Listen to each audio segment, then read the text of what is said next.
স্বাধীনতার জন্য আমরা লড়াই করেছিলাম 1971 সালে।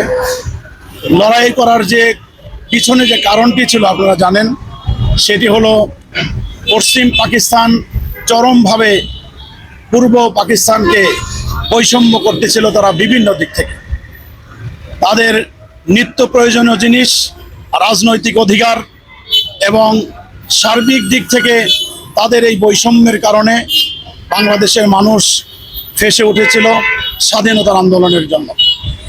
আমরা একটি স্বাধীন পতাকা চেয়েছিলাম, আমরা লাল সবুজের পতাকার জন্য সংগ্রাম করেছি, লড়াই করেছি। অসংখ্য মানুষ জীবন দিয়েছে, শাহাদত বরণ করেছে, অসংখ্য মানুষ পঙ্গুত্ব বরণ করেছে, অসংখ্য নারীরা সম্ভ্রম হারিয়েছে।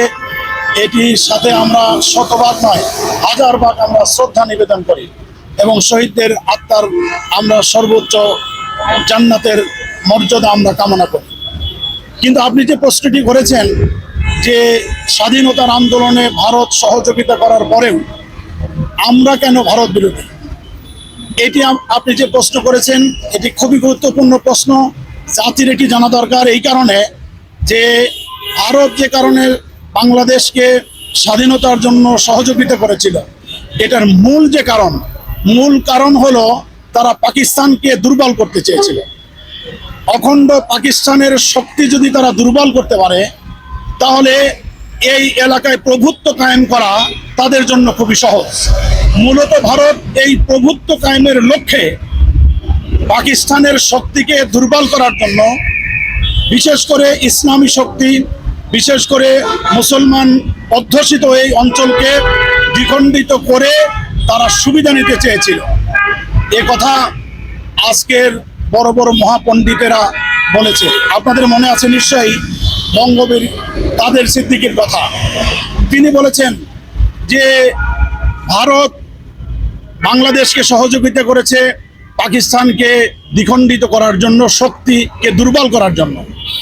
এটি জামাত বুঝেছে 40 বছর আগে, আর আমাদের ওইটা বুঝতে 40 বছর সময় লাগবে। আপনি কি বোঝেন এটা? যাকে বঙ্গবীর কাদের সিদ্দিকী তো যেন তেন মানুষ নয়। আজকে বাংলাদেশের মিডিয়া সহ বাংলাদেশের বুদ্ধিজীবী মহল আজকে দেখতে পাচ্ছে যে প্রকৃত অর্থে যে ভারত যে আমাদেরকে তাদের নিজস্ব কারণে আমাদের স্বাধীনতা সহযোগিতা করেছে, এটা আজকে পরিষ্কার। আপনি দুটো উদাহরণ দিই আপনাকে।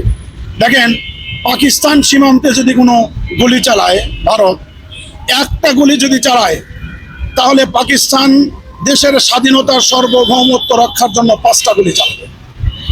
আপনারা নিশ্চয়ই দেখেছেন গত কিছুদিন আগে ভারত দুর্বল করতে চেয়েছিল পাকিস্তানকে, তারা যুদ্ধের ডাক দিয়েছিল, কিন্তু সে যুদ্ধে পাকিস্তান এমনভাবে সিংহ শার্দুলের মতো জেগে উঠেছে, ভারতের এই লক্ষ্য তারা বাস্তবায়ন হতে দেয় নাই, বরং পাকিস্তান সেই যুদ্ধে বিজয় লাভ করেছে।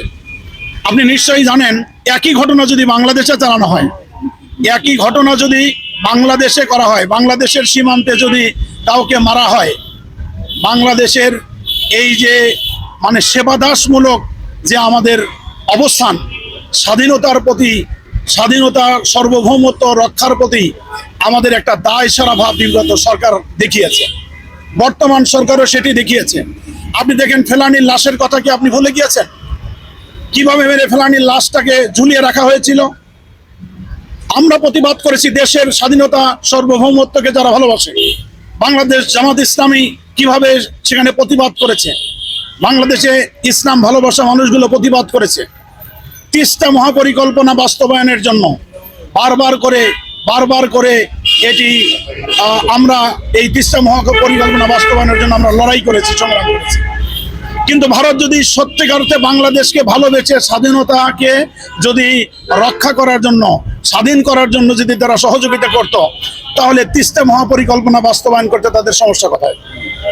ফেলানীর লাশ তারা ফেলে রাখলো দিনের পর দিন, আমাদের একের পর এক। বর্তমানেও আপনারা দেখবেন যে আমাদের সীমান্ত অরক্ষিত হয়ে যাচ্ছে, আমাদের সীমান্তকে তারা বারবার এসে কাঁটাতারে বেড়া দিয়ে আমাদের বাংলাদেশ দখল করার ষড়যন্ত্র করছে।